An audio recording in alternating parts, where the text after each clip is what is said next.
जगरू मु देवराज वेलकम करछि my YouTube channel Devraj live vision आपन केम दक्षिण मु तो भले आशा करछि ठाकुर आपन भले थिबे भगवान समस्त मंगल करन दर्शन जो न ब्लॉग को आज न ब्लॉग जो विशेष सत्संग जो देखिबा श्रद्धा ऋतिक दादांगर बहुत सुंदर जाजन आपन केम लागु छि निश्चय कमेंट कर जानिबा शिष्य बर्ता कहले मुझे तोळे मोर उपनयन हला मोर पूर्व जन्म गुडी को मन पड़ी गला अनेक गुडी चापा संस्कार जहा रुद्ध होई कि थाए उपनयन संस्कार परे से गुडी को खोली जाए एवं से धीरे धीरे ब्रह्ममार्गी हुए ब्रह्मचारी हुए तेणु तार धर्म से पालन करिब ब्रह्मचारी जे हब तार आहार विहार पूरा पूरी स्वस्थनी व्रतधारी भली कहार बिछण व्यवहार करिब नाही जोटी सेठी खाइब नाही जे कोनसी जगह रे बसिब नाही तार किछि नीति नियम अछि आम माने जानि छथि ब्राह्मण माने अनेक नीति नियम पालन करंती ता भितरे तांकर जीवन वृद्धि घटे प्रथम देखा स्नान करवा आम किछि दिन किछि मास तले आम जड़े अत्यंत इष्टप्राण संगीतज्ञ भाई के हरे विवेकानंद भाई कहीं हरेले विधिर नियम से जानी ना से किंतु ग्रह विप्र से जातक देखते जानती किंतु ये साधारण जीवन नियम जानती ना गाधेला बेले आग पाद स्पर्श हम पानी रे जमती नदी रे पोखरी रे आगे गाधौलु आग पाद बुड़ब अंटा बुड़ब पेट बुड़ब तापर मुंड बुड़ब आजिकल आम जो सावर सिस्टम कर ठीक उल्टा ताहा अत्यंत घातक अनेक लोक देखिए बाथरूम रे ब्रेन स्ट्रोक हुए तार मूल कारण होची सावर विवेकानंदर ताहा ही हला शीत दिने सावर रे गाधेची बड़ी भोर ब्रेन स्ट्रोक बॉडी रोटे नियम अछि जे बड़ी भाबरे आसन रे बसिबा बिना आसन रे भोजन करिबा नाही पूर्व मुख होई बसिबा ब्राह्मण मानकर नीति नियम मुख पूर्व मुख होई बसिले अग्नि रस पूर्ण होए किदाग्नि वृद्धि पाए जठराग्नि वृद्धि पाए एवं पाद स्पर्श करिबो नाही भूमि को जो खाद्य दिया जीव से खाद्यर थालीर चतुर्दिगरे तीनोटी पानीर गार काटी दिया जीव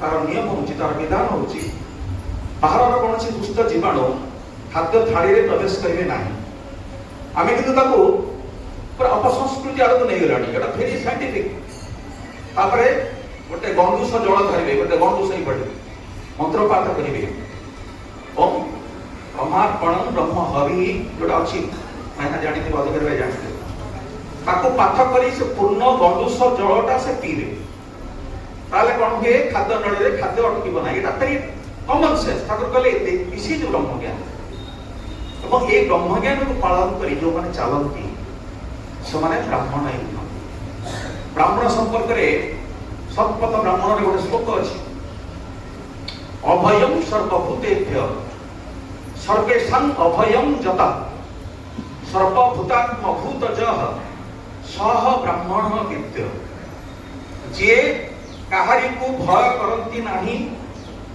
जे अन्य काहार भयर कारण होती नहीं जे अन्यर आत्मा को निजर आत्मा भले विवेचना करती से होचंती ब्राह्मण आमने चिंता करिबा आमे माने जे पिला को ब्रह्मचारी करूछंती एते अर्थ व्यय करी उपनयन संस्कार करूछंती आपण माने देखंतु को भलिया मारे ब्राह्मण होचंती देवता गोटे पिला को ब्राह्मण रे रूपांतरित करिया पई देवता रे रूपांतरित करिया पई आमे जो अनुष्ठान करूछंती से अनुष्ठान रे हम माने असुर भोजी दउछंती असुर माने जहा खाद्य ग्रहण करंती जत्ते रकमर आमिष आइटम हे पारे ठाकुर शिल्पे कहले मनुष्यर आकांक्षित मंगल तार अभ्यस्त संस्कार अंतराल रे थाए जो ब्राह्मण उपनयन संस्कार बेले पशु बद्ध करी बंधु बांधव मान को खुआई से ब्राह्मण देवता पदवाच्य भूमि से आसरिक खाद्य कारण समस्त आत्मा को से आत्मा भली विवेचना करि पारि नाही तेणु तार ब्राह्मण होवर योग्यता नहीं द्वितीय ठाकुर जो कथा कहते आर्य ब्राह्मण उच्च वृत्ति ଉଚ୍ଚବୃତ୍ତି ଅବଲମ୍ବୀ ଆର୍ଯ୍ୟ ବ୍ରାହ୍ମଣ ଅର୍ଥ ଐଶ୍ୱର୍ଯ୍ୟର ପ୍ରଲୋଭନରେ ପଡେ ନା, ସେ ଅର୍ଥ ଐଶ୍ୱର୍ଯ୍ୟ ପ୍ରଲୋଭନରେ ସେ ଯାଏ ନା। କିନ୍ତୁ ବ୍ରହ୍ମଚାରୀ ଯେତେବେଳେ ଭିକ୍ଷା କରେ, କଣ ପାଇଁ ଭିକ୍ଷା କରେ ଆମେ ଜାଣୁନା, ସତ୍ସଙ୍ଗରେ ମିଶିଲା ପରେ ଗୋଟା ଜାଣି ହେଇଗଲା। ବ୍ରହ୍ମଚାରୀ ଭିକ୍ଷା କରେ ତାର ଆଚାର୍ଯ୍ୟଙ୍କୁ ଭରଣ ପୋଷଣ କରିବା ପାଇଁ, କାରଣ ତାଙ୍କ ଠାରୁ ସେ ଜୀବନ ବୃଦ୍ଧିର ନିୟମ ଜାଣିବ। ଆମମାନେ କଣ କରନ୍ତି, ଜ୍ଞାତି କୁଟୁମ୍ବ ମାନେ ସୁନା ଚେନ୍, ସୁନା ମୁଦି, ଘଣ୍ଟା ସବୁ ବନ୍ଦେଇ ଦିଅନ୍ତି, ପ୍ରଚୁର ପଇସା, କିନ୍ତୁ ତାହା ସେ ଆଚାର୍ଯ୍ୟଙ୍କୁ ଦିଏ ନା, ତାହା ସେ ନିଜେ ଉପଭୋଗ କରେ।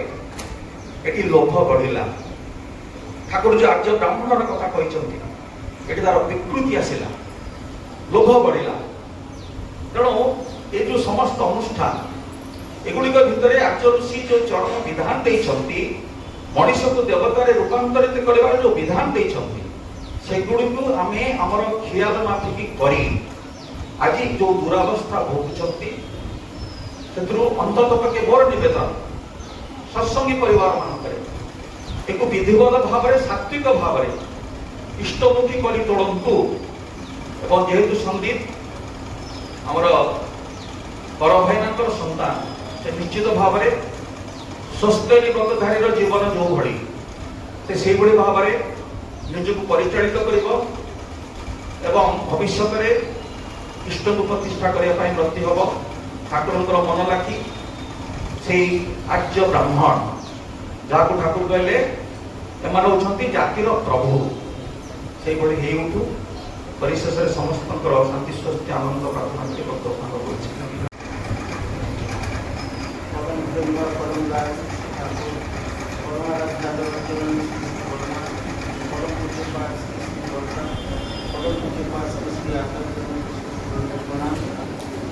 पवित्र सत्संग वरेण्य निकालक वरेण्य नीति देवता वृंद वरेण्य कर्मी वृंद प्राण गुरु भाई मैंने भक्तिश्रा माँ मैंने आदर पिला समस्त नीतिपूर्ण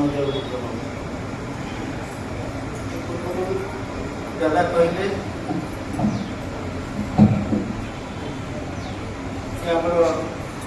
प्रदीप्त कर भाईना सुपुत्र सन्दीप्र व्रत पूर्ण उपलक्षे आज सत्संग आयोजन कराई, जरा खूब सुंदर भाव उपनयन संस्कार कथा अनेक गुड़े कथा कहे, जोटा कि आम पाखे एकदम विस्मृत हो जाए। उपनयन संस्कार ये केवल विप्र मानकर हुए तानी, जहाँ पूर्व दादा कहले जे वेदरे तीनटा वर्ण अच्छी, ब्राह्मण, क्षत्रिय एवं वैश्य, ये तीन वर्णर उपनयन होता। भी देखा जाए केतक जगह क्षत्रिय मानकर उपनयन परंपरा अच्छी, वैश्य मानकर उपनयन हबार मुझे जगह देखी, किंतु श्री श्री ठाकुर को ग्रहण करी आम मान भितर जो मैंने सचेतन होती, अनेक क्षत्रिय एवं वैश्य माने आचार्य देवंकर अनुमति नहीं उपनयन करते, किंतु साधारण समाज रे ये उपनयन कथाटा, ये उपनयन संस्कारटा क्रमे क्रमे क्रमे क्रमे लोप पाई आसी विप्र व ब्राह्मण तथाकथित ब्राह्मण मानक भीतर सीमित हो गला। से ब्राह्मण माने कोटा आपने जदि 50-100 वर्ष तलकू जीवा, ब्राह्मण मानक परिवार रे से संस्कारटा ठीक भाव में परिपालन करा होतिला। ए उपनयन ग्रहण कला परे ब्राह्मण माने सुसंस्कृत जीवन यापन करुथिले, सेटा क्रमे क्रमे क्षय प्राप्त होला। आ आजिर दिन रे से ब्राह्मण मानक भितरे बा विप्र मानक परिवार रे एई उपनयन संस्कारटा गोटे अनुष्ठान सर्वस्व हो जाए, केवल अनुष्ठान भितरे सीमित हो जाए। गोटे व्रत घर हम जहाँ दादा पूर्व कहते सुंदर भोजी हम, केते अधिका लोक को डाकी, केते सुंदर साजसजा हम, से सीमित रही जाए। से खाद्य कौन हुए छाड़ खुशी कथा कहवा, किंतु आमर पूज्य चक्रधर पंडा डाकिले से मोर संपर्क जेज हे, से कहती जे जो ये जो उपनयन संस्कारटा करती विथ ब्राह्मण्स से यही भाषा रे कहती with Brahmins have sincerely neglected जे आमे माने ताको ए जो संस्कार जो विधि थिला से विधिटा को आमे ब्राह्मण माने ही नष्ट करते कारण क्रमे क्रमे आमे पाश्चात्य शिक्षार प्रभाव रे आसी आमर जो मौलिक जिनिस गुड़ाक थिला ताठारु क्रमे क्रमे दूरी जाए ए जे उपनयन रे छकियो पयता दिया जाए से कथाटा आमे भूली जाए ब्राह्मण आसीबे मंत्र पाठ हबो पुस्तकाचार्य रहिबे से मंत्र पढ़िबे एपटे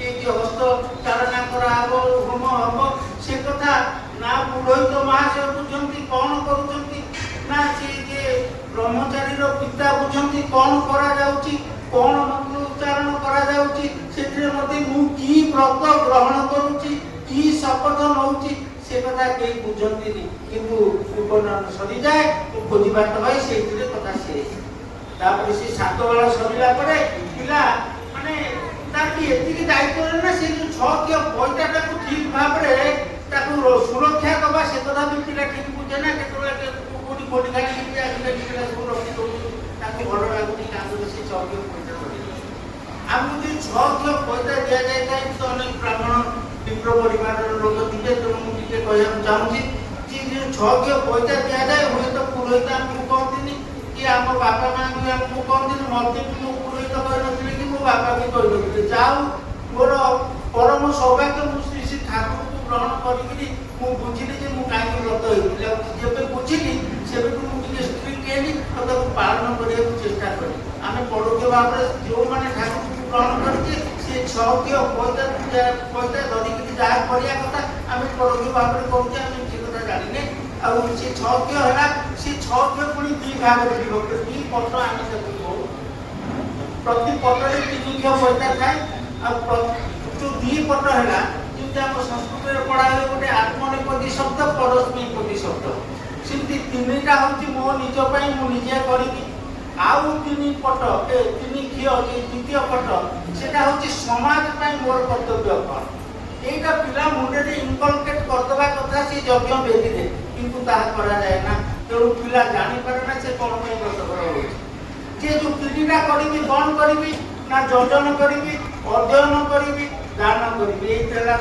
गोटे पटर ए व्रतटा मु ग्रहण करी काले भूली जिबी सेति पई मो कांधे सेना सबले रहला तीनटा मु निज पई करिबी निजे करिबी कोन करिबी ना योजन करिबी अध्ययन करिबी आ दान करिबी आ द्वितीय पटरे जो 3 के पटरला से हैला कार प्रतीक ना जाजन अध्यापन आ प्रतिग्रह जाजन अध्यापन प्रतिग्रह यही 6टा जिनिस को मिसे कि हमरा पहुंचा तले हम तो समस्त जजन विषय जानिछे अध्ययन विषय जानिछे हम ठाकुर को ग्रहण करी जजन कोन जानिले निज भीतर इष्ट को प्रतिष्ठा करबा से ईश्वरी भावटा निज भीतर सृष्टि करबा आ अध्ययन किछि ग्रंथादि पाठ करबा किछि ज्ञान आहरण करबा आ दान करबा निज हाथ रे दान करबा आ जाजन हला जे मु जो जजन करबा द्वारा ईश्वर संबंधी ज्ञान वृद्धि करबा द्वारा मो भीतर जो अनुभूति हला ताको अन्यमान पाखे शेयर करबा परिप्रकाश करबा उद्बुद्ध करबा आ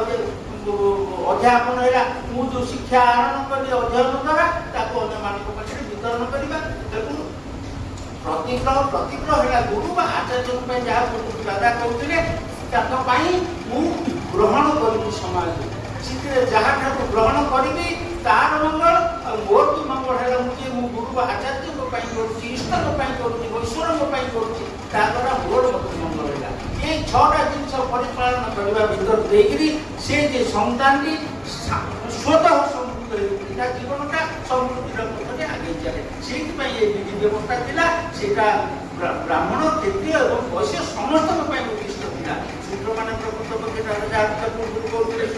जो मैंने परिपालन करते जीवन सारा से अनुशोचना कर ये 6टा किंतु आम श्री ठाकुर को ग्रहण कलापर आम जो आमर आर्य विधि जो रही योजन अध्ययन ताकू से ठाकुर कर योजन आम जो योजन जाजन इष्ट बुद्धिर कथा करुचे जो जाजन अध्यापन से 2टा को मिसेक ठाकुर कले जाजन आम जो इष्ट वृत्ति करुचे आउ जो गोटे रहा दान प्रतिग्रह इष्ट वृत्ति किंतु बहुत କିନ୍ତୁ ଦାନ ପ୍ରତିଗ୍ରହ ଆମେ ଯେ ପ୍ରତିଦିନ ପ୍ରଭାତରେ ଅନ୍ତରର ନିଗାଡ଼ିକିରି ଆମେ ପ୍ରଭୁଙ୍କ ପ୍ରୀତି ଅର୍ଥେ ଆମେ ଭୋଗ ନିବେଦନ କରୁଛେ ଯେଉଁ ଈଶ୍ୱର ପ୍ରୀତି, ତାର ଭିତରେ ବହୁତ ଗୁଡ଼ିଏ ଜିନିଷ ରହିଛି, ସେ ବିଷୟରେ ଆଲୋଚନା ବର୍ତ୍ତମାନ କରିବା ସମ୍ଭବ ନୁହେଁ। ତେଣୁ ଆମେ ଶ୍ରୀ ଶ୍ରୀ ଠାକୁରଙ୍କୁ ମୁଁ ଏବେ ଅନୁଭବ କରୁଛି, ମୁଁ ଯେଉଁ ବିପ୍ଳବ କୂଳରେ ଜନ୍ମ ହେଇଥିଲି, ମୋ ଜୀବନଟା କୁଆଡ଼େ ବାଏ ବାଏ ବୁଲିଥାନ୍ତା ମୁଁ ସେ କଥା ଜାଣିନି, କିନ୍ତୁ ମୋର ସୌଭାଗ୍ୟ ହେଇଛି ମୁଁ ଯେ ଠାକୁରଙ୍କ ଶ୍ରୀଚରଣ ପ୍ରାନ୍ତର ସନ୍ଧାନ ପାଇଛି। ମୁଁ ଯେଉଁ ମୋ ବାପା କେତେ କଷ୍ଟରେ କେତେ ଅଭାବ ଭିତରେ ପଇସା ଖର୍ଚ୍ଚ କରି ମୋତେ ଯେଉଁ 6 ପଇସା ଦେଇଥିଲେ, ସେ ପଇସାର ମୁଁ ମର୍ଯ୍ୟାଦା ରକ୍ଷା କରିପାରିଛି, ମୁଁ ମୋର କୁଳ ବଂଶର ମର୍ଯ୍ୟାଦା ରକ୍ଷା କରିପାରିଛି, ସେଥିପାଇଁ ମୁଁ ନିଜକୁ ଗର୍ବିତ ମନେ କରୁଛି। ତାପରେ এই যে প্রতিগ্রহর কথা অত্যন্ত গুরুত্বপূর্ণ কথা, যে মুদি পিঁধি দিয়ନ୍ତି, চেন পিঁধি দিয়ନ୍ତି, ঘଣ୍ଟା ବାନ୍ଧି ଦିଅନ୍ତି, ସେ ଯଜ୍ଞ ବେଦୀରେ ସେ ଯେଉଁ ପ୍ରତିଗ୍ରହ କରୁଛି, ଗୁରୁଙ୍କ ଉଦ୍ଦେଶ୍ୟରେ ଯେଉଁ ଆହରଣ କରୁଛି, ସେ ଆହରଣକୁ ସେ ଗୁରୁଙ୍କୁ ଦାନ ନ କରିକିରି ସେ ନିଜେ ଗ୍ରହଣ କରି ନେଉଛି। ତେଣୁ ସେ ଯଜ୍ଞ ବେଦୀରେ ଅଗ୍ନି ଦେବତାଙ୍କ ସମ୍ମୁଖରେ ସେ ଚୌତବୃତ୍ତି କରୁଛି। ଆଉ ଏ କଥା ଯେଉଁ ସନ୍ତାନ କରୁଛି ତାହା ଜୀବନଟା କ'ଣ ହେବ ସେ କଥା ଆମେ ବୁଝିପାରିବା। ଯାହା ହଉ ସେ ସନ୍ଦୀପର জীবনটা সমৃদ্ধ হোক, সে ইষ্টভূ জীবনটা গ্রহণ করি যে যাদের ইষ্টভূতি ভিতরে আমার যে 6 পয়সার মর্যাদা রয়েছে তাকে আমি বিহিত ভাবে পালন করি, সে তার জীবন সুন্দর মধুময় করুন। জয়। বন্দে লোকতিলকম সদ্গতবার্তা বিভূষণং অমরকৃত্য চারণং প্রবুধং লোক জীবনং প্রণয় প্রমদ জাগদীপনং বন্দে জীবন জীবনং সৎপুরুষং বন্দে জীবন জীবনং সৎপুরুষং। মানব জীবনের পরম উদ্ধাতা পরম প্রেমময় শ্রী শ্রী ঠাকুরଙ୍କ ଶ୍ରୀପଦ ପଙ୍କଜ ତଳେ ମୋର ଭକ୍ତି ଭରା କୋଟି କୋଟି ବାର ପ୍ରଣାମ। ପରମରାଧ୍ୟା ଜଗତ ଜନନୀ ଶ୍ରୀ ଶ୍ରୀ ବଡ଼ମା ଯୋଗାଚାର୍ଯ୍ୟ ଶ୍ରୀ ଶ୍ରୀ ବଡ଼ଦାସ ଶ୍ରୀ ଶ୍ରୀ ଆଚାର୍ଯ୍ୟ ଦେବ ସଭିଙ୍କର ଆତୁର ଚରଣ ତଳେ ମୋର ଭକ୍ତି ଭରା କୋଟି କୋଟି ବାର ପ୍ରଣାମ। ବରେଣ୍ୟ ଅଧ୍ୟକ୍ଷ, ବରେଣ୍ୟ ରୀତି ଦେବତା ମଣ୍ଡଳୀ, ସମ୍ମାନୀୟ କର୍ମୀ ମଣ୍ଡଳୀ, ଗୁରୁଭ୍ରାତା ମଣ୍ଡଳୀ, ମାତୃମଣ୍ଡଳୀ, ସାଧୁ ସଜ୍ଜନ ମଣ୍ଡଳୀ, ସାନ ସାନ ପିଲା ସମସ୍ତଙ୍କୁ ଆଜିର ଏହି ବିଶେଷ ସତ୍ସଙ୍ଗ ବାସରେ ମୋର ଆନ୍ତରିକ ପ୍ରୀତି ଜୟଗୁରୁ ପ୍ରଣାମ ନିବେଦନ କରେ। ସମସ୍ତେ ଜାଣିଲେ ସନ୍ଦୀପ ବ୍ରତ ହେଇଛି, ବ୍ରାହ୍ମଣ ପିଲା, ଆମର କର ଭାଇନାଙ୍କର ପୁଅ, ଆଉ ସେ ଉଦ୍ଦେଶ୍ୟରେ ଆଜିର ଏହି ସତ୍ସଙ୍ଗ ନିବେଦନ କରାଯାଇଛି। ତାର ବ୍ରତ ଉପନୟନ ସଂସ୍କାର ସରିଛି, ଆଉ ସେଇ ଉଦ୍ଦେଶ୍ୟରେ ସେ ଗାଁରେ କେମିତି ଯେଉଁ ଭୋଜିଭାତ ଦେଇପାରିନଥିଲେ ସବୁଆଡ଼କୁ ଦେଖି ଠାକୁରଙ୍କ ପାଖରେ ସତ୍ସଙ୍ଗ ନିବେଦନ କରିଛନ୍ତି। କର ଭାଇନା ଆମର ଏଇ ମନ୍ଦିରର ପୂଜକ। ଯାହା ହଉ ମୁଁ ପ୍ରାର୍ଥନା କରିବି ସେଇ ବ୍ରହ୍ମଚାରୀ ତାର ବ୍ରହ୍ମଚର୍ଯ୍ୟ ଧାରଣ କରି ସେଇ ବ୍ରହ୍ମର ଚର୍ଚ୍ଚା କରି ଉତ୍ତର ଜୀବନରେ ବ୍ରାହ୍ମଣତ୍ୱ ଲାଭ କରୁ, କୁଳ ଦୃଷ୍ଟି ପରମ୍ପରା ଏମାନଙ୍କର ସମସ୍ତଙ୍କର ଗୌରବ ରକ୍ଷା କରୁ, ପିତାମାତା ଧନ୍ୟ ହୁଅନ୍ତୁ, ତାର ପୂର୍ବପୁରୁଷ ଧନ୍ୟ ହୁଅନ୍ତୁ, ତାର ଉତ୍ତର ପୁରୁଷ ବି ଧନ୍ୟ ହୁଅନ୍ତୁ, ଏହା ହିଁ ମୋର ଠାକୁରଙ୍କ ପାଖରେ ପ୍ରାର୍ଥନା।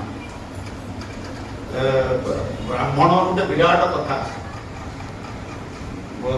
ସଂସ୍କାର ବିଷୟରେ ବିପିନ ଦା କହିଲେ କେତେ କଥା କହିଲେ, ତାଙ୍କର ବି ସେଇ ସଂସ୍କାର ଗୁଡ଼ା ସବୁ ଅଛି। ତାଙ୍କର କରଣ ଘର ଅଛି, କ୍ଷତ୍ରିୟ ମାନଙ୍କର ବି ସେ ସଂସ୍କାର ଅଛି। ଆମର ପ୍ରଦ୍ୟୁମ୍ନ ଭାଇ କହୁଥିଲେ ସବୁ ବର୍ଣ୍ଣର ସଂସ୍କାର ଅଛି। ଯେଉଁ 3ଟା ବର୍ଣ୍ଣର କଥା କୁହାଗଲା, ଏପର୍ଯ୍ୟନ୍ତ ଏବେ ବି ଆମର ସତ୍ସଙ୍ଗ ଆଶ୍ରମରେ ଅନେକ ଗୁରୁ ଭାଇ ମାନେ ଯାଇକିରି ଆମର ଏଇ ଉପନୟନ ଗ୍ରହଣ କରୁଛନ୍ତି, ଉପନୟନ କରିକିରି ଉପବୀତ ଧାରଣ କରୁଛନ୍ତି। ଚତୁର୍ବେଦରେ ଗୋଟେ କଥା ଅଛି, ବ୍ରତେନ ଦୀକ୍ଷା ବାପ୍ନୋତି। ଆମ ବ୍ରାହ୍ମଣ ଲୋକମାନେ ଏଗୁଡାକ ବୁଝନ୍ତି ନା ନ ବୁଝନ୍ତି, କାର୍ଡ ଛପେଇଥାନ୍ତି କିନ୍ତୁ ଏଇ ରୂପଟା ଲେଖିଥାନ୍ତି। ମୁଁ ସେଇ କଥାଟା କହୁଛି, ବ୍ରତେନ ଦୀକ୍ଷା ମାପ୍ନୋତି, ଦୀକ୍ଷା ମାପ୍ନୋତି ଦକ୍ଷିଣା, ଦକ୍ଷିଣାୟା ଶ୍ରଦ୍ଧା ମାପ୍ନୋତି, ଶ୍ରଦ୍ଧୟା ସତ୍ୟ ମାପ୍ନୋତି। ଏଇ କଥା ଶ୍ଲୋକଟା ଚତୁର୍ବେଦର ଶ୍ଲୋକ, ଆକୁ ସବୁ ସେ ଉପରେ ଲେଖିଥାନ୍ତି। ପ୍ରାୟ ବ୍ରତର କାର୍ଡରେ ଦେଖେ ବ୍ରତେନ ଦୀକ୍ଷା ମାପ୍ନୋତି ମାନେ ଅନେକ ବ୍ରତ ନିୟମ ପାଳିଥିଲେ ମଣିଷ ଜୀବନରେ ଦୀକ୍ଷା ପାଏ।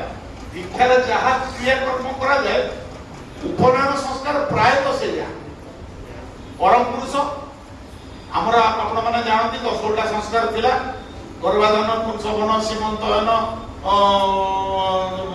ତାପରେ ଜାତକର୍ମ, ବହି ନିଷ୍କର୍ମଣ, ଚୂଡ଼ାକରଣ, ଏମିତି ଶେଷରେ ଉପନୟନ ଅଛି ମଝିରେ। ଯେ ଏଇ ସଂସ୍କାର ଗୁଡାକ ଖାଲି କଥାର କଥା ନୁହେଁ। ଆର୍ଯ୍ୟ ମୁନି ଋଷି ମାନେ ଏ ସଂସ୍କାର ଗୁଡାକ ସବୁ କରିଥିଲେ, ସେମାନେ ପ୍ରାକ୍ଟିକାଲ ଥିଲେ। ପ୍ରତ୍ୟେକ ସଂସ୍କାରର ବହୁତ ଭ୍ୟାଲୁ ଥିଲା ଯୋଉଟା କି ଜୀବନରେ ଆଡ ହଉଥିଲା। ସଂସ୍କାର ମାନେ କଣ, ସହଜ ସଂସ୍କାର ବୁଝେଇବାକୁ ଗଲେ ଏଥର ନବ ପଣ୍ଡିତ ଥିଲେ କୁଜଙ୍ଗ ଅଞ୍ଚଳର, ମୁଁ ତାଙ୍କ ପାଖରୁ ଶୁଣିଛି। ସେ ଥରେ ଆସିଥିଲେ, ସେ ନବ ପଣ୍ଡିତ ଚାଲିଗଲେଣି, ସେ କହୁଥିଲେ ସଂସ୍କାର ସଂସ୍କାର ଜିନିଷଟା ଖାଲି ବ୍ରାହ୍ମଣ ମାନେ କରିବେ ତାହା ନୁହେଁ, ସମସ୍ତଙ୍କ ପାଇଁ ସଂସ୍କାର ଆବଶ୍ୟକ। ଆମେ ସବୁ ଧାନ କିଆରି ଅଛି, ଧାନ କିଆରିରେ ଅନେକ ରକମର ଭଲ ଭଲ ଧାନ କରୁ, ଧାନ ଚାଷ କରୁ। ଧାନ କିଆରିରେ ବାଳୁଙ୍ଗା ଉଠେ, ବାଳୁଙ୍ଗା କେହି ଚାଷ କରନ୍ତିନି। ବାଳୁଙ୍ଗା ଗୁଡାକ ସ୍ୱତଃସ୍ଫୂର୍ତ୍ତ ଭାବରେ ସ୍ପଣ୍ଟେନିୟସଲି ବଢିଯାଏ। ସେ ବାଳୁଙ୍ଗା ଗଛ ଗୁଡାକ ଯଦି ଆପଣ ନ ବାଛିବେ ଧାନ ଉଧେଇ ପଡିବ। ଏ କଥାଟା ଯେମିତି ଜୀବନରେ ମଣିଷ ତାର ସମୟର ବୟସର ବୃଦ୍ଧି ସାଙ୍ଗେ ସାଙ୍ଗେ ଅନେକ ଅପଗୁଣ ବୃତ୍ତି ପ୍ରକୃତିର ମାନେ ପ୍ରତିକ୍ରିୟା ବହୁତ କିଛି ଅଜ୍ଞାନତାକୁ ଗୋଟେଇ ଥାଏ। ଏଗୁଡ଼ା হয়, এটা সত্য। যেমনি পানি যোଉଠି ଥାଏ শিউଳି জমে সেଠି, শিউଳି ପାଣି ଜମିଲେ ଶିଉଳି ହବ ସେଠି। ଠିକ ସେଇଭଳି ଏଗୁଡ଼ାକ ଗୋଟେ ଗୋଟେ ଗୋଟେ ଗୋଟେ ଆସିବ, କିନ୍ତୁ ସେଗୁଡ଼ାକ ସଂସ୍କାର ଦରକାର କରିବା ପାଇଁ। ଆଉ ଠାକୁର এইগুড়াক আর্য মুনি ঋষি মানে জানিলে, সেমানে এই ক্রিয়াক্রম সীমন্তয়ন সংস্কার কলে। আপনার শুনলে আশ্চর্য হবে, সীমন্তয়ন সংস্কারে অনেক হেরিডিটারি রোগ আসে না। বাপার ডায়াবেটিস, এটাকু ডায়াবেটিস, মা কু আজমা, এটাকু আজমা। যদি সীমন্তয়ন সংস্কার করা যায়, ମୁଁ ଜଣକୁ ପଚାରୁଥିଲି ଆମ ସେ ଅସୁବିଧା ସଂସ୍କାର କରନ୍ତି, ସେ କହିଲେ ସୀମନ୍ତୟନ ସଂସ୍କାର ଏଇପାଇଁ କରାଯାଏ, ସେ ଯୋଉଟା ହେରିଡିଟାରି ଆଭିଜାତ ପୁଷ୍ଟିଗତ ରୋଗ, এই রোগ গুড়াক ট্রান্সফর্ম হবনি সন্তান ভিতর।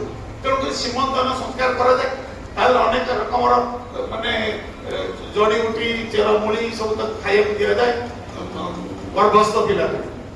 তো সংস্কার গুড়া খালি কথার কথা নয়, যেমনি ধান কিয়ারিରୁ বাଳୁଙ୍ଗା ବଛା যায়, জীবনରୁ ବାଳୁଙ୍ଗା ବାଛିବାଟା ହଉଛି ସଂସ୍କାର। ଠାକୁର ସେଟାକୁ କହିଲେ ଅଭ୍ୟାସ ଧରେ ଝରଣା ପରି ତହିଁରୁ ଜାତ ସଂସ୍କାର। ସଂସ୍କାରଟା ମଣିଷ ଅଭ୍ୟାସରୁ ହିଁ ଗଠନ ହୋଇଯାଏ। ମଣିଷ ମନ୍ଦ ଅଭ୍ୟାସ କଲେ ମନ୍ଦ ସଂସ୍କାର ଗଠିତ ହୁଏ। କଥା କୁହାଯାଏ habit is the second nature. ଅଭ୍ୟାସ ଗୋଟେ ଦ୍ୱିତୀୟ ପ୍ରକୃତି ଭଳିଆ ମଣିଷକୁ ଲାଗିଯାଏ। ମଣିଷ ପ୍ରକୃତି ମଲେ ଯାଏ କହନ୍ତି, କାହିଁ ମଣିଷ ପ୍ରକୃତି ମଲା ଯାଏ ରହିଥାଏ, ସେ ସଂସ୍କାର হয় না, ସଂସ୍କାର କରେ ନା। ତେଣୁ ଏଇ ସଂସ୍କାରଟା ବ୍ରାହ୍ମଣ ମାନେ ସେତେବେଳେ ପଣ୍ଡିତ ଥିଲେ। ଏଇ ମୁନି ଋଷି ମାନଙ୍କର ବ୍ରାହ୍ମଣ ମାନେ ସବୁ ଥିଲେ ଦେବତାଙ୍କର ପ୍ରତିନିଧି, ସେମାନେ ସବୁ ଜାଣିଥିଲେ ତାଙ୍କର ପାଣ୍ଡିତ୍ୟ ଦ୍ୱାରା। ଯୋଉ କଥା କହିଲେ ଠାକୁର ତ କହୁଥିଲେ 6ଟା କର୍ମ ଯୋଉମାନେ କରନ୍ତି, ଷଟ କର୍ମ। 6ଟା କର୍ମ ଯୋଉଟା ପଦ୍ମନ ଭାଇ କହିଲେ, ଜପ ତପ ଅଧ୍ୟୟନ ଅଧ୍ୟାପନ ଦାନ ପ୍ରତିଗ୍ରହ। এই ଷଟ କର୍ମ ଯୋଉମାନେ କରନ୍ତି ସେମାନେ ବ୍ରାହ୍ମଣ। କିନ୍ତୁ ଠାକୁର ଏଇ କଥାଟା କହି ରହିଯାଇନାହାନ୍ତି। ଠାକୁର କହୁଛନ୍ତି ଏଇ ଷଟ କର୍ମ ପ୍ରତ୍ୟେକଙ୍କୁ କରିବାକୁ ପଡିବ, ପ୍ରତ୍ୟେକ ବର୍ଣ୍ଣର ଲୋକଙ୍କୁ କରିବାକୁ ପଡିବ, ପ୍ରତ୍ୟେକ ସତ୍ସଙ୍ଗୀକୁ କରିବାକୁ ପଡିବ। ଏଗୁଡ଼ା ନିତ୍ୟ କର୍ମ ହବ। এই গোটা নিত্য কর্ম নিত্য অভ্যাস ভিতর তার সংস্কার গঠিত হব। তেমন কাহিঁকি না প্রত্যেক বর্ণকু ঠাকুর কହୁଥିଲେ ব্রাহ্মণত্বরে উপনীত হওয়াকে পড়িব। এইটা হচ্ছে সাধনা। তপস্যার কথা কুযাচ্ছে, তপরে জন্ম তপরে জীবন। কিন্তু এই মনুষ্য জীবন আসেনি, মনুষ্য এইসব হয়ে যায়নি। মଣିষ অনেক জন্ম কর্ম ফলে মানব জন্ম মহিতলে। ঠাকুর বাণী দেখলে তপরে জন্ম তপরে জীবন, তপরে বিধান বিধৃতি। বিধান মানে সিস্টম, শরীর শরীরর সিস্টমর ওড়িয়াটা হচ্ছে বিধান। তপরে বিধান বিধৃতি, তপশ্চর্যারে ও আগুয়ান অমৃতত্বে কর স্থিতি। যে অমৃতত্বের স্থিতি মানে নিজকে এস্টাবলিশ করিব, কেমিতি করিব, এইটা এই হচ্ছে কথা। এই যে কথা কুহলা চতুর্বেদর কথা, ব্রতেন দীক্ষা মাত্র। অনেক ব্রত নিয়ম তপস্যা করিলে মଣିଷ দীক্ষা পায়, বা সেই উপনয়ন মানে সমীপ নয়ন নিকটে ଅଛି କଣ, ଆମକୁ ଆଉ ଆଖି ଅଛି ଆମର। ତ ଥାର୍ଡ ଆଇ ଜ୍ଞାନ ନେତ୍ର କହନ୍ତି। ବ୍ରାହ୍ମଣଙ୍କର କାମ ହେଲା ସେ ଜ୍ଞାନ ନେତ୍ରରୁ ଉନ୍ମେଷ କରିବା।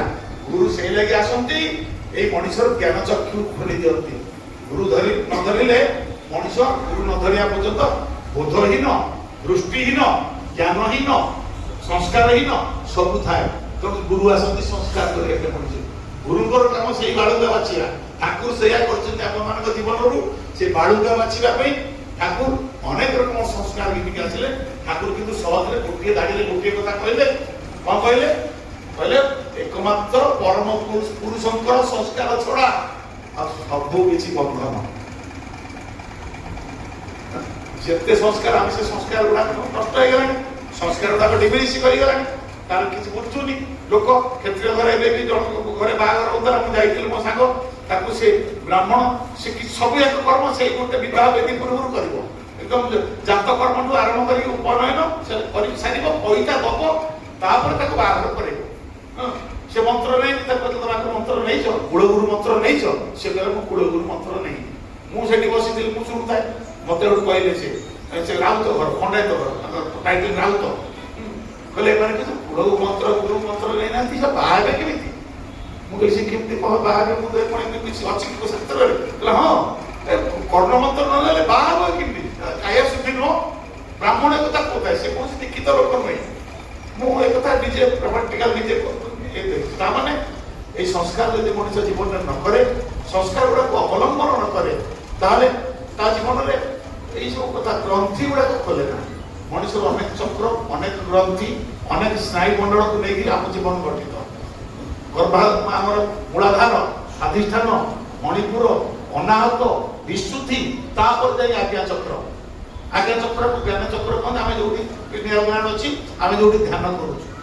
আজ্ঞা চক্র পুরুষোত্তম আসিଛନ୍ତି ବୋଲି ସେ ଆସି ସିଧା କହିଲେ ତମେ ଆଜ୍ଞା ଚକ୍ରରେ କନସେନ୍ଟ୍ରେଟ କର। ଏକଦମ ପୁରୁଷୋତ୍ତମ କହିପାରନ୍ତି। ପାତଞ୍ଜଳି କହୁଛି ତମେ ମୂଳାଧାର ଚକ୍ର ଆଗେ ଜାଗ୍ରତ କରିବ। ଏଇ କାମ ଗୁଡାକ କହୁଛି ମୁଁ, ସମୟ ନାହିଁ। ବ୍ରାହ୍ମଣ ମାନେ ଏଗୁଡା ସବୁ ଜାଣିଥିଲେ। ବ୍ରାହ୍ମଣ ମାନେ ତାଙ୍କର ସାଧନା ଭିତରେ, ତାଙ୍କର ତପସ୍ୟା ଭିତରେ ଏଇ କର୍ମ ଗୁଡାକ ଜାଣିଥିଲେ। ଏଇ ମତେ ବିଷ୍ଣୁ ଭାଇ କହୁଥିଲେ ତୁ କେମିତି ସେ କବିତ୍ୱ ତାଙ୍କ ଭିତରେ ମୁହଁରେ ମାନେ ଅଛି। ଏ ଆନନ୍ଦ ବକ୍ସିର କଥା ଉଠିଥିଲା। ଆନନ୍ଦ ବକ୍ସି ହେମ କବିଙ୍କ ଭଳିଆ ମାନେ ଇନଷ୍ଟାଣ୍ଟ କବିତା ଗୋଟେ ଲେଖି ପକଉଥିଲେ। ମୁଁ କହିଲି ଏଗୁଡାକ ବାଇ ଡିଫଲ୍ଟ ତାଙ୍କ ଭିତରେ ଅଛି। ସେମାନେ ସାଧନା କରିକି ତପସ୍ୟା କରିକି କବି ହେଇନାହାନ୍ତି। କେମିତି? ପାତଞ୍ଜଳିରେ ଲେଖା ହେଇଛି ଯୋଉମାନଙ୍କର ସ୍ୱାଧିଷ୍ଠାନ ଚକ୍ର ଜାଗ୍ରତ ହୁଏ ସେମାନଙ୍କ ଭିତରେ କବିତ୍ୱ ଛାଁ ଫୁଟି ଉଠେ। ଯୋଉ କହିଲେ ମୂଳାଧାର ଉପରକୁ ସ୍ୱାଧିଷ୍ଠାନ ଚକ୍ର ଅଛି, ଏଇ ନାଭିସ୍ଥଳ ପାଖ ତଳକୁ ସେ ସ୍ୱାଧିଷ୍ଠାନ ଚକ୍ର ଯାହା ଜାଗ୍ରତ ହୁଏ ସେମାନେ ଛାଁ କବି ହେଇଯାନ୍ତି। ତ ଆମମାନଙ୍କର এই কথা গুড়াক আমি জাণুনা।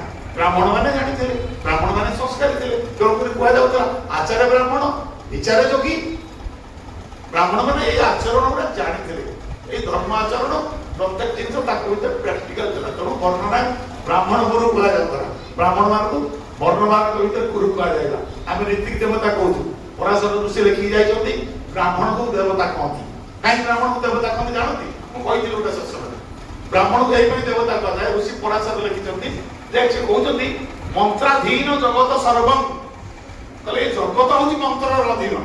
ମନ୍ତ୍ରାଧୀନ ଜଗତ ସର୍ବଂ, ମନ୍ତ୍ରାଧୀନ ଛ ଦେବତା। ଦେବତା ମାନେ ବି ମନ୍ତ୍ରର ଅଧୀନ।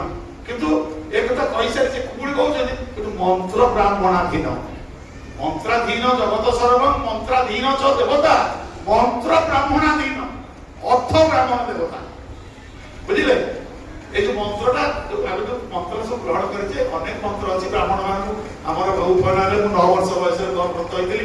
ব্রাহ্মণ মুন্ডরে কিন্তু গোটা পকাইলা, পকাইকি মতে କହିଲା ଭାଇ ଗଛରେ ଚଢିବୁନି, ନିଆଁରେ ଇଏ ପାଣିରେ ବୁଡିବୁନି, 2 ଜଣ ସ୍ତ୍ରୀଙ୍କ ଭିତରେ ଯିବୁନି, ଏ ଗାୟତ୍ରୀ ମନ୍ତ୍ର କାନରେ କହିକି ଏଇ ସବୁ କେତେ ଗୋଟେ ରେଷ୍ଟ୍ରିକ୍ସନ କରେଇଦେଲେ। ମୁଁ ମୋ ପୁଅ ମବୁଲେଇକି ବଇଛି, ସେ ବ୍ରତ ହେଲା ମାନେ ମୁଁ ଅନ୍ତତଃ 7 ବେଳା ପର୍ଯ୍ୟନ୍ତ ତଳେ ଶୋଇବୁ, 5 ବିଧି ମୁଁ ତାକୁ ସେତିକି କରିଥିଲି। ସେ ଖାଲି କାନ୍ଦିଲା। ବ୍ରାହ୍ମଣ ମାନଙ୍କର କର୍ଣ୍ଣ ଭେଦ କରାଯାଏ। ଅନେକ କର୍ଣ୍ଣ ଭେଦ କଲେ ଅନେକ ଗ୍ରନ୍ଥି ଖୋଲିଯାଏ। ବହୁତ ଜିନିଷ ଅଛି। ସମୟ ହେଲାଣି ଯାଉ। ବ୍ରାହ୍ମଣ ମାନେ ମନ୍ତ୍ର ଗୁଡକୁ ସବୁ ତାଙ୍କ କଣ୍ଟ୍ରୋଲକୁ ନେଇଥାଏ। କେମିତି? ସାଧନା କରିକି। ତେଣୁ ପରାଶର ଋଷି କହୁଥିଲେ ତେଣୁ ବ୍ରାହ୍ମଣ ହଉଛି ଦେବତା ଠାକୁର। ଏ ଯୁଗରେ ରୀତିକ ସଂଘ ଗଠନ କଲେ। କୃଷ୍ଣଙ୍କ ସମୟରେ ରୀତି ସଂଘ ଗଠନ ହେଇଥିଲା। ରୀତିକ ମାନଙ୍କୁ এই ମନ୍ତ୍ର ଦବାର ଠାକୁର ଅଧିକାରଟା ଦେଲେ। କାହିଁକି? ଆଉ ରୀତିକ ମାନଙ୍କୁ ଦେବତା ମଧ୍ୟ କହିଲେ। ରୀତିକ ମାନଙ୍କୁ এই ବ୍ରାହ୍ମଣର ଚଳନ ଦେଇଗଲେ। ଯୋଉ ସ୍ୱସ୍ତିର କଥା ପ୍ରଦ୍ୟୁମ୍ନ ଭାଇ କହୁଥିଲେ, ବ୍ରାହ୍ମଣ ମାନେ ଆଚରଣ ସୁସ୍ଥ ହେଇଗଲେ। ତାର ବ୍ରାହ୍ମଣ ଅଭକ୍ଷ କୁଭକ୍ଷ ଭକ୍ଷଣ କରିବନି, ମାଛ ମାଂସ ସାତ୍ବିକ ଆହାର କରିବ, ତା ଏଗୁଡା ସଦାଚାର ପାଳିବ, ଶାରୀରିକ ମାନସିକ ଆଧ୍ୟାତ୍ମିକ 3 ରକମ ସଦାଚାର ପାଳିବ। ତେଣୁ ତ ବ୍ରାହ୍ମଣ ଆଚାର୍ୟ ବ୍ରାହ୍ମଣ। ଠାକୁର କହୁଥିଲେ ଯାହାର ଭେଦ ବୁଦ୍ଧି ନାହିଁ ସିଏ ବ୍ରାହ୍ମଣ। ଏ କଥା ସବୁ କହିଲେ। ସବୁ ଠାକୁର କହିଲେ ବ୍ରହ୍ମ ଜାନାନ୍ତି ସବୁ ବ୍ରାହ୍ମଣ। ଠାକୁର ଆଲୋଚନା କହିଛନ୍ତି যার ভেদ বুদ্ধি নাই মানে ইয়ে বড় সে সান সে ধনী সে নির্ধন সে রোগী ইয়ে নিরোগ এই বুদ্ধি যায় তার নাই যে ସବୁଆଡେ ସମଭାବାପନ୍ନ ସବୁ ଅବସ୍ଥାରେ ସବୁ ଘଟଣାରେ ସମସ୍ତଙ୍କ ପାଖରେ ସମଭାବାପନ୍ନ ସିଏ ବ୍ରାହ୍ମଣ ବୁଝିଲେ ବ୍ରାହ୍ମଣ ବିଷୟରେ କହିଲେ ବହୁତ କଥା ଅଛି ଯାଉ ଠାକୁର ମାନେ ଠାକୁର ଚାହିଁଛନ୍ତି ଯେ ଆମେ ସମସ୍ତେ ପ୍ରତ୍ୟେକ ବର୍ଣ୍ଣର ମାନେ ବ୍ୟକ୍ତି ବ୍ରାହ୍ମଣତ୍ୱରେ ଉପନୀତ ହବ ସେଇ ସିଷ୍ଟମ ଆଗରୁ ବର୍ଣ୍ଣାଶ୍ରମ ଆମର ରାଜ୍ୟଧାରାରେ ଥିଲା ଏବେ ବି ଠାକୁର ଯାହା ଚାହୁଁଛନ୍ତି ପ୍ରତ୍ୟେକ ବର୍ଣ୍ଣ ବ୍ରାହ୍ମଣ ହବା ଉଚିତ ଯାହା ହଉ ସମୟ ହେଇ ଆଜିର ବ୍ଲଗ କଥା ଆମେ ଦେଖିଲେ କେମିତି ସହଜରେ ରୀତି ଦାଦାଙ୍କର ବହୁତ ସୁନ୍ଦର ରାଜନ ଆପଣଙ୍କୁ କେମିତି ଲାଗିଲା ନିଶ୍ଚୟ କମେଣ୍ଟ କରି ଜଣାଇବେ ପୁଣି ଦେଖା ଗୋଟେ ନୂଆ ବ୍ଲଗରେ ହେଉଛି ଆପଣଙ୍କ ଦେବରାଜ ନମସ୍କାର ଜୟ ଜଗନ୍ନାଥ ଜୟ ଗୁରୁ।